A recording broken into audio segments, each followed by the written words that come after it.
болса, менің өтімде тас болған, және өтім толы болған. Бүйрегімде де проблема болған, бәрін мына өтімдегі тасымды түсірді, және өтімді тазалады. Мен сіздерге беретін кеңесім, егер өтіңізде тас болса, асықпаңыз, осыны ішіңіз, содан кейін нәтижесін көріңіз. Бүйректе де тас болса, өтте де тас болса, бәрін түсіреді, емдейді. Тек қана бүйрек, бауыр, өт қана емес, 300 ауруға емдейді. Мен айтқанда мен де сенбеген болатын басында. Мен де жолдасым да сенбеген, бірақ та іше келе 30 күн дегенде ішіп, УЗИ нәтижесін көрген кезде мен өзім шок болғанмын. Мында мен 23 ақпан күні түскен болатынмын УЗИға. Сонда маған өтімде тас бар, және өтім толған деп берген мұнда. Одан кейін 1 марттан бастап осыны маған бір тәте кеңес берді.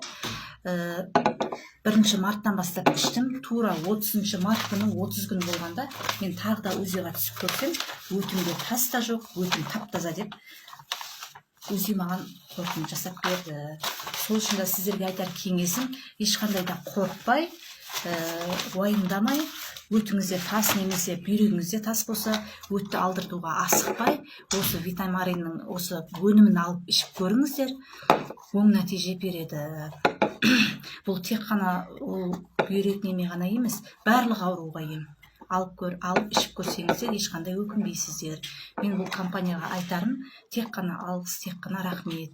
Өйткені мен өзім жаңағыдай ақпан айында түскен УЗИімді тас деп бергенде елдің бәрі маған айтқан болатын. Укол система тек қана өтті тазалайды болды.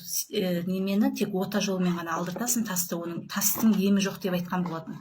Бірақ та мынау тасты түсірді деген кезде, мен сенбей екінші УЗИға тағы да түстім. Ол жерде сондай деп бергенде өзім шок болдым. Так что ойланбай алыңыздар. Бұл компанияға көп-көп рахмет, алғысым шексіз.